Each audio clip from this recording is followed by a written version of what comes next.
शं वरुणः शन्नो भवत्वर्यमा शन्न इन्द्रो बृहस्पतिः शन्नो विष्णुरुक्रमः ॐ शान्ति शान्ति शान्तिः।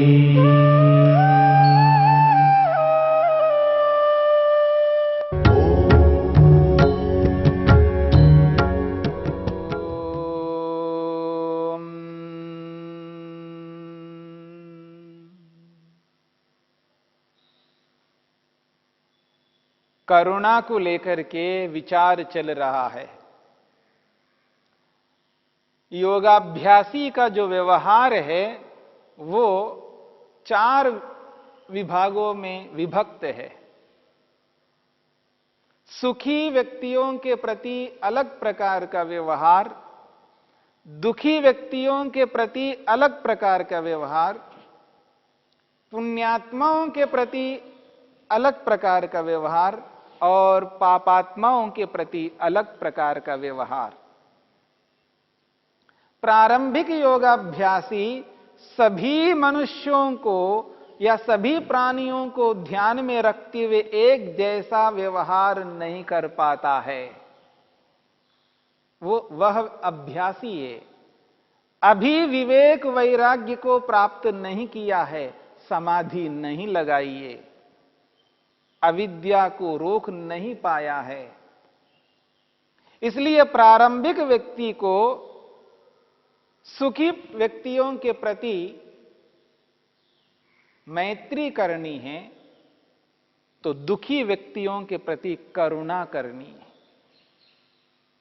संसार भर में जितने भी दुखी हैं और जिस किसी भी स्थिति में दुखी है, भोजन के कारण से, वस्त्र के कारण से, जमीन के कारण से, मकान के कारण से, पैसे के कारण से, नौकरी के कारण से, रोग के कारण से, अंधे के कारण से, बहरे के कारण से, जिस किसी भी कारण से यदि वो दुखी हैं या उनके पास दुख के साधन विद्यमान हैं, दुख के साधनों को दूर नहीं कर पा रहे हैं, दुख के कारण उनके पास में उपलब्ध हैं, ऐसे दुखी व्यक्तियों के प्रति करुणा करना योगाभ्यासी व्यक्ति का परम कर्तव्य है।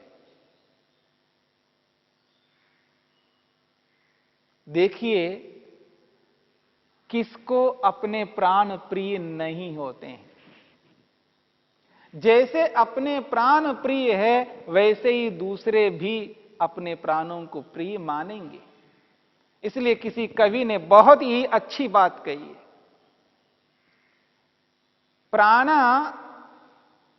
प्राणा यथा आत्मनोभीष्ट,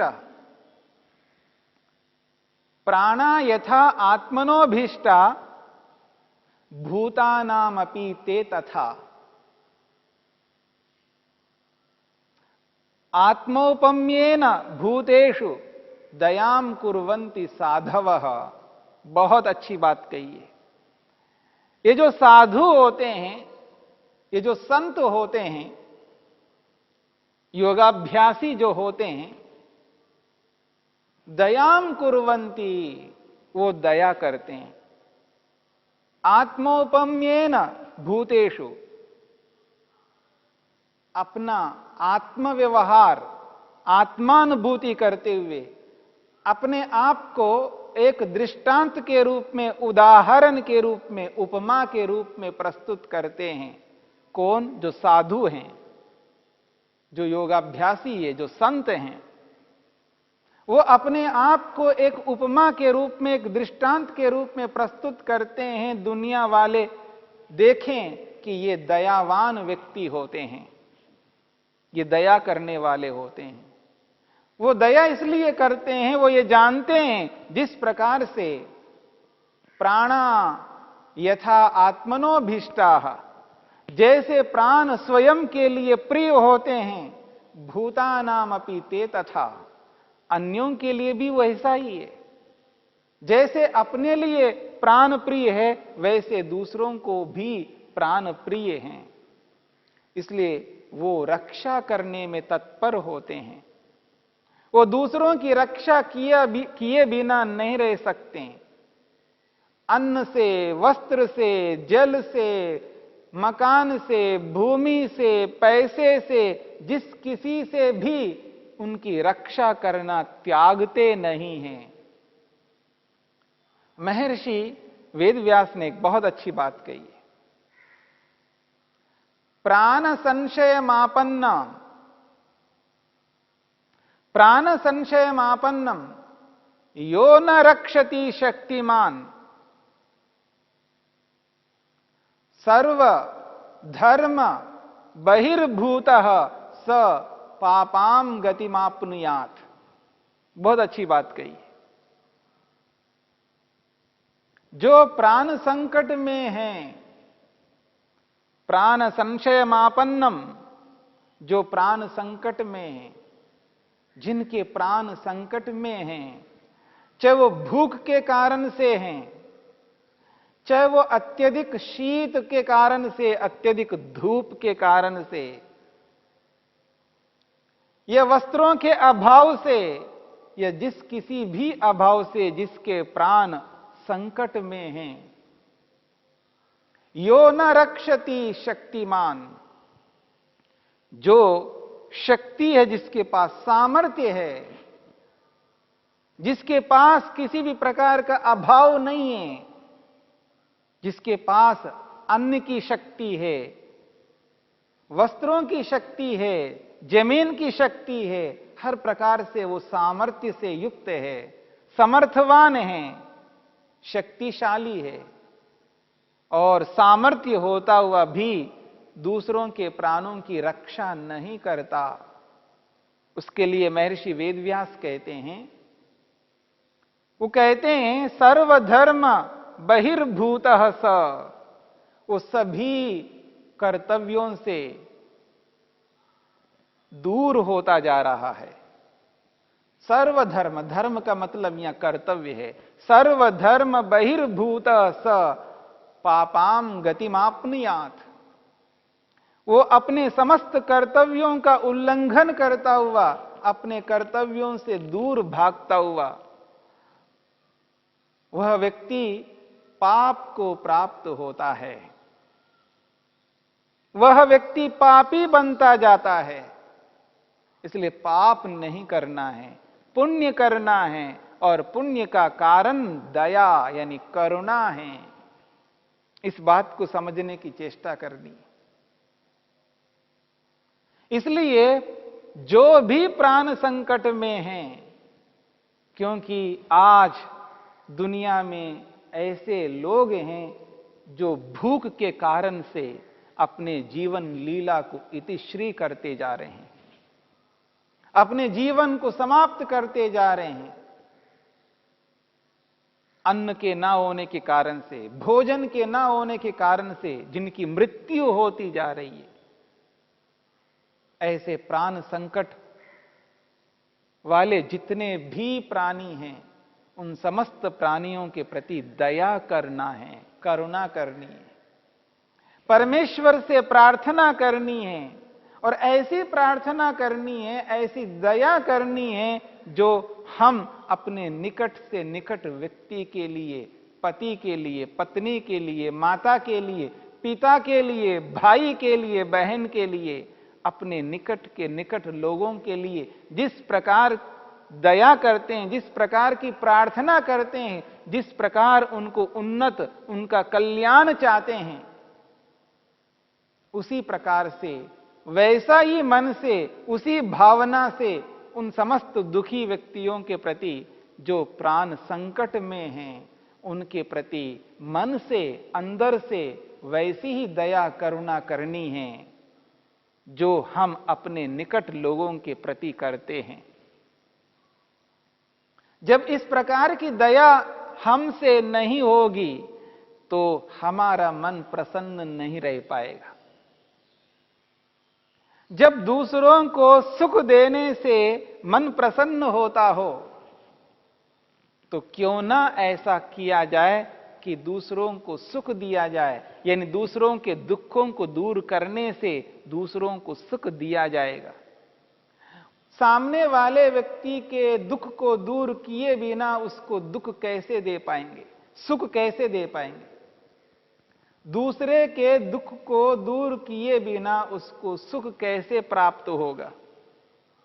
दुख के हटने पर ही सुख प्राप्त होगा और दुख के रहते हुए सुख को प्राप्त करना कठिन है। एक समय एक स्थिति में रहेंगे। यदि दुखी हैं तो दुखी रहेंगे, तो दुख को हटाने पर ही सुख आएगा। सुख का प्रवेश दुख को हटाने पर होता है। इसलिए दूसरों के दुखों को दूर करना योगाभ्यासी का परम कर्तव्य है। और इस बात को मन में सुनिश्चित कर लेना चाहिए, क्योंकि पुण्य करने के लिए ईश्वर का आदेश है। और पुण्य हम तभी कर सकते हैं जो दुखी व्यक्ति हैं, जो संतप्त हैं, पीड़ित हैं, जो अभावग्रस्त हैं, उनके अभाव को दूर करते हैं। तो अन्यथा हमारा पुण्य कर्म नहीं बन पाएगा। यदि हम ये सोचने लग जाएं, जो अभाव में हैं वो तो अपने कर्मों का फल भोग रहे हैं। हां, वो अपने कर्मों का फल अवश्य भोग रहे हैं, पर इसका ये अर्थ नहीं है कि उनको अभाव में ही रखा जाए। अगर उनको अभाव में रखेंगे तो हमारा पुण्य कैसे बन पाएगा, हमारा उपकार कैसे बनेगा? इसलिए परमपिता परमात्मा ने दया करुणा करने का विधान किया है। ईश्वर स्वयं कृपालु है, करुणा करता है, दया करता है। और ईश्वर के उस स्वभाव को जान करके, समझ करके भी हम उस ईश्वर को प्राप्त करने की चेष्टा करते हुए, उसके दर्शन के लिए लालायित होते हुए भी अपने जीवन में दया को नहीं उतारते, दया को स्थापित नहीं करते, तो निश्चित बात है हमारा मन प्रसन्न नहीं हो पाएगा। और बिना पुण्य कर्म किए ईश्वर तक नहीं पहुंच पाएंगे। इस बात को भी समझना है। इसलिए ईश्वर की ये अनुपम व्यवस्था है। ईश्वर एक ओर से उनके कर्मों का फल देता हुआ भी उनको अवसर देता है, उनको सुधरने का अवसर देता है, ताकि उन पर हम कृपा करें और उन पर कृपा करके, करुणा करके अपना पुण्य बनाएं और उनके दुख को कम किया जाए। देखिएगा, जो जन्म से अंधा है, ये अपने कर्म का ही फल है। वो अपने कर्मों का फल भोग रहा है, पर इसका ये अर्थ नहीं है कि उसको सदा के लिए दुखी रखना। हम उस व्यक्ति को जितना भी उपकार करें, उस पर करुणा करें, उस करुणा से उसकी आंखें तो नहीं आ सकती हैं। हां, उसके दुख को कम किया जा सकता है। मेरी बात को समझने का प्रयत्न करना। जो बहरा है, जो लंगड़ा है, जो अनाथ है, उन पर करुणा करके उनके दुखों को कम करते हैं। उनके दुखों को सर्वथा दूर हम नहीं कर सकते, परंतु उनके दुख को तो कम किया ही जा सकता है।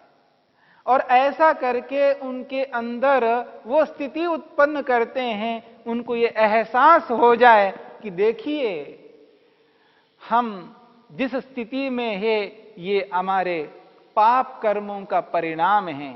अब आगे ऐसे पाप कर्म हमें नहीं करना है। जिन पाप कर्मों के कारण से आज इस जन्म में जिन अभावों से ग्रस्त होकर के हम दुखी हैं, इस दुख को दूर करना है। भविष्य में इस प्रकार का दुख हमें प्राप्त ना हो, इसके लिए वो पुण्य कर्म करेंगे। वो पाप कर्मों को करने से डरेंगे। तो इसलिए इस बात को समझ करके चलना है। उनके पाप को भी रोकना है, और उनका पाप रुकता है हमारी करुणा से, हमारी दया से, हमारी कृपा से। इसलिए परमपिता परमात्मा ने एक सुंदर व्यवस्था दी। जहां दंड देता है, जहां दुख देता है ईश्वर, वहां करुणा कृपा भी करता है और उनको एक सुअवसर देता है आगे ऐसे पाप न कर सके। और हम पर ईश्वर इतनी कृपा की है, हमारे पास सभी साधन हैं, हम सशक्त हैं, सबल हैं, सामर्थ्यवान हैं। हमारे पास उपलब्ध जो साधन हैं वो हमसे अधिक हैं, हमारे प्रयोग से भी अधिक है। आज व्यक्ति के पास इतना अधिक पैसा है, इतना अधिक पैसा है, वो स्वयं उसका पूरा उपभोग करके भविष्य के लिए भी रखता हुआ भी और भी बचता है, जिसका कभी वो प्रयोग नहीं कर सकता। ऐसे पैसे को, पैसे जिसके पास नहीं है उस पर करुणा करके उस पर भी कुछ लगा दिया जाए। हमारे पास इतने वस्त्र हैं जो हम पहन नहीं सकते, इतने ज्यादा वस्त्र हैं, उनमें से कुछ वस्त्र जिनके पास वस्त्र नहीं है उनको देकर के करुणा के पात्र बनेंगे, करुणावान बनेंगे, दयावान बनेंगे। इसलिए इस बात को समझने का प्रयत्न करना, चाहे वो वस्त्र हो, चाहे वो पैसा हो, चाहे वो जमीन हो, चाहे वो आश्रय देना हो, जिस किसी भी रीति से, जिस किसी भी प्रकार से यदि हम दयावान बनते हैं, करुणावान बनते हैं, कृपालु बनते हैं, तो ये हमारी कृपा रूपी, दया रूपी करुणा हमें वो प्रसन्नता दे सकती है जिस प्रसन्नता की आवश्यकता है। जब हम दया करुणा कृपा करके प्रसन्न होते हैं, हमारा मन शांत होता है। उस शांत अवस्था में हम अपने मन को एकाग्र कर सकते हैं और एकाग्र मन को परमपिता परमात्मा में स्थिर करके परमात्मा का दर्शन कर सकते हैं, समाधि लगा सकते हैं। ऐसी स्थिति तक पहुंचना है तो करुणा कृपा दया हमें करनी है और ईश्वर के आदेश का पालन करना है।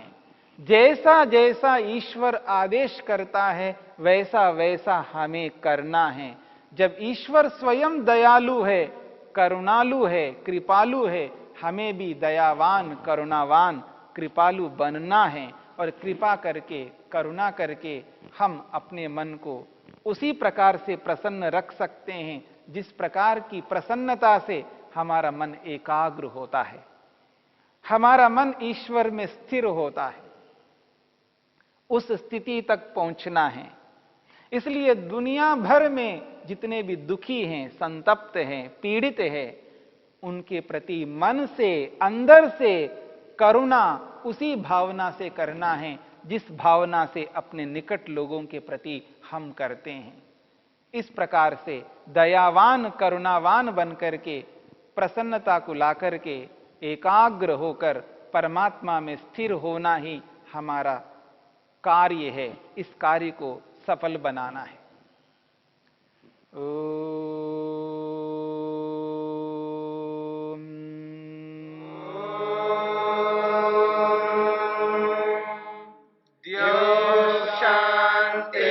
शांतिरंतरिक्षं शांति पृथिवी शांतिरापः शांतिरोषधयः शांतिः वनस्पतयः शांतिर्विश्वे देवा शांतिर्ब्रह्म शांति सर्वं शांति शांतिरेव शांति शांति